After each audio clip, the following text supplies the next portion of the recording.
अपनी blood line में ये इतना अनइम्पोर्टेंट फैरो था कि इसके बाद आने वाले राजाओं ने इसका नाम रिकॉर्ड से ही मिटा दिया। यही वजह है कि इसकी कब्र चोरों से बची रही। किसी को पता ही नहीं था कि ये यहाँ पर कभी एग्जिस्ट करता था। 3000 साल तक दुनिया इसका नाम भूल गई थी, लेकिन टूटनखामन एक बार फिर से जागा। 1922 के बाद इसका नाम दुनिया में इतना पॉपुलर हुआ कि 3000 साल तक अनजान रहने की सारी कसर पूरी कर दी। अभी तक जो भी मैंने आपको इस वीडियो में बताया दोस्तों, 22 मौतें, ब्लैकआउट, मरे हुए फैरो और जिंदा इंसान के गाल पर एक ही निशान है। अगर मैं ये वीडियो यहीं खत्म कर दूं तो शायद आप भी मान लोगे कि ये कर्स असली था।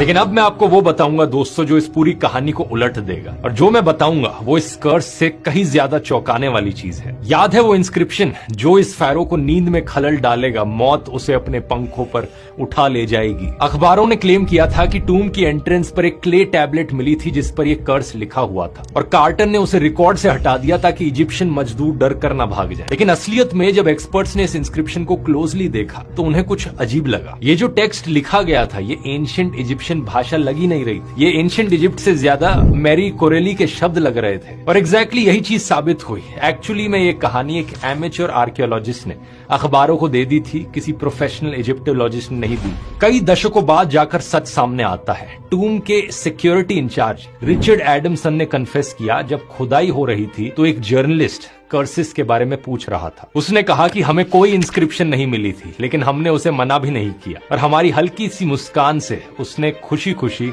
कब्र पर लगे शराब की कहानी गढ़ दी। एक मुस्कान, बस एक मुस्कान। सोच कर देखो दोस्तों, दुनिया का सबसे फेमस कर्स एक रिपोर्टर की इमेजिनेशन और एक टीम की चुप्पी से पैदा हुआ। सच बात यह है कि ये इंस्क्रिप्शन कहीं भी एग्जिस्ट करता ही नहीं था, ये पूरी तरीके से फेक था। साल 1933 में जर्मन इजिप्टोलॉजिस्ट प्रोफेसर स्टाइनडॉर्फ ने इस घटना से एसोसिएटेड सभी मौतों पर एक पैम्फलेट पब्लिश किया। हर एक डेथ का बैकग्राउंड इन्वेस्टिगेट करने के बाद वो इस कंक्लूजन पर आए कि इनमें से किसी भी मौत का टूम खोलने से कोई कनेक्शन नहीं था। इसके अलावा कुछ साइंटिफिक एक्सप्लेनेशंस भी निकल कर आई। 1963 में कायरो यूनिवर्सिटी के डॉक्टर एज़ेद्दीन ताहा, इन्होंने आर्कियोलॉजिस्ट और म्यूजियम एम्प्लॉयज को एग्जामिन किया और पाया कि काफी सारे लोग एस्परगिलस निगर नाम की एक फंगस से सफर कर रहे थे। ये एक ऐसी फंगस थी जो इन टूम्स और ममीज में हजारों सालों से सरवाइव कर रही थी। इससे इन्फेक्ट होने के बाद किसी भी इंसान को अपने रेस्पिरेटरी सिस्टम में इन्फ्लेमेशन देखने को मिलती है। लेकिन डॉक्टर का कहना था कि एंटीबायोटिक्स का इस्तेमाल करके इस बीमारी को दूर किया जा सकता था। सीधी भाषा में कहा जाए तो इस कर्स को खत्म किया जा सकता था अगर एंटीबायोटिक्स ले लिए जाते तो। हालांकि यहाँ पर भी एक बड़ा शॉकिंग टर्न ऑफ इवेंट्स देखने को मिला जब डॉक्टर ताहा ने एक प्रेस कॉन्फ्रेंस दी, और उनकी भी मौत हो गई कार एक्सीडेंट में इस प्रेस कॉन्फ्रेंस के बाद। ये भी बड़ी आयरॉनिक बात है, जिसने इस कर्स को डिबंक किया वो भी मर गया। साल 2002 में ब्रिटिश मेडिकल जर्नल में पब्लिश की गई एक स्टडी ने इस कर्स को साइंटिफिक मेथड से टेस्ट किया। 44 वेस्टर्न लोग आइडेंटिफाई किए जो टूम की डिस्कवरी के दौरान इजिप्ट में मौजूद थे। 25 टूम के अंदर फिजिकली मौजूद थे और 19 नहीं थे। रिजल्ट क्या निकला? दोनों ग्रुप्स की एवरेज एज ऑफ डेथ में कोई सिग्निफिकेंट डिफरेंस नहीं था। और ये सुनो, इन्वेस्टिगेटर जेम्स रांडी ने कैलकुलेट किया कि कर्स्ड लोगों की average age of death 73 years थी, जो उनके सोशल क्लास और उस जमाने की लाइफ एक्सपेक्टेंसी से थोड़ी ज्यादा ही थी। यानी अगर कुछ था भी तो फैरो का कर्स एक्चुअली में जिंदगी बढ़ा रहा था। और जो स्पेसिफिक क्लेम्स यहाँ पर किए गए थे जिसने इस कर्स को फेमस बनाया, वो भी यहाँ पर टिकते नहीं है। कायरो शहर की उस वक्त बिजली क्यों गुल हुई? डॉक्टर जॉयस टाइलडेल्सी, जो एक और इजिप्टोलॉजिस्ट है, उन्होंने अपनी किताब में लिखा कि 1920s के समय में कायरो शहर में पावर कट्स बहुत आम बात होती थी। ये सिर्फ इत्तेफाक की बात थी कि एग्जैक्टली उस मोमेंट पे बिजली चली गई। ऐसे ही कार्नर वॉन की डॉग सूजी की जो मौत थी, ये भी एक बहुत बड़ी इत्तेफाक की बात थी, और एग्जैक्ट टाइम को अगर मिलाया जाए तो वो उस टाइम पर नहीं हुई। सूजी रात के 4 बजे मरी थी। कार्नवॉर्न रात के 1:55 पर कायरो के टाइम पर मरे, जो इंग्लैंड में मिडनाइट का समय होता है, सुबह के 4 बजे नहीं होता। टाइम जोन्स को कंसिडर करो तो ये फर्क साफ पता लग जाता है। इसी तरीके से कार्नवॉर्न अचानक से बीमार नहीं हुए, वो कई सालों से बीमार थे। वो इजिप्ट आए ही इसलिए थे क्योंकि लंदन की सर्दियां उनसे बर्दाश्त नहीं हो रही थी। ऊपर से साल 1923 में पेनिसिलिन तक एग्जिस्ट नहीं करता था। एक मच्छर का काटना आज मामूली बात है, लेकिन 1923 में वो डेथ सेंटेंस हो सकता था। ज्यादातर जो डेथ्स कर्स की वजह से बताई जा रही थी उन सब में कहीं ना कोई प्री एग्जिस्टिंग बीमारी थी या फिर वो नेचुरल कॉजेस की वजह से हुई थी। मम्मी के गाल पर निशान जो कार्नरवॉन के काटे हुए दाने से मैच करता था, ये क्लेम मॉर्निंग पोस्ट अखबार का था, लेकिन ये वही अखबार था जो टाइम्स की एक्सक्लूसिव डील से नाराज था और हर हफ्ते कर्स की स्टोरीज छापता था।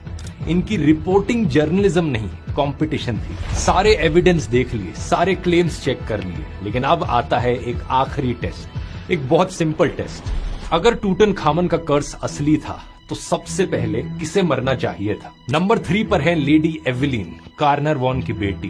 ये टूम में अंदर जाने वाले पहले लोगों में से थी, लेकिन इनकी डेथ हुई सिर्फ 1980 में जाकर 78 इयर्स की एज पर। नंबर 2 डुगलस डेरी, जिन्होंने टूटनखामन की मम्मी को अनरैप किया और इसकी ऑटोप्सी की। इनकी डेथ 1961 में हुई, उम्र 87 इयर्स। और ये सब छोड़िए, हमारी कहानी के सबसे इंपॉर्टेंट किरदार, टारगेट नंबर 1 हावर्ड कार्टर, वो आदमी जिसने टूम को डिस्कवर किया, फिजिकली खुद पहले जाकर उसे खोला और टूटनखामन की मम्मी को बाहर निकाला। ये एक्चुअली में साल 1939 तक जिए, डिस्कवरी के 16 साल बाद तक। 64 साल की उम्र पर इनकी डेथ हुई कैंसर की वजह से। जब तक ये जिंदा रहे, दर्जनों बार हर दूसरे दिन इनसे कोई ना कोई पूछने आता कर्स्ड इंसानों की मौत के बारे में, और कार्टर का जवाब हमेशा एक ही होता, आई एम स्टिल अलाइव, मैं तो अभी भी जिंदा हूं।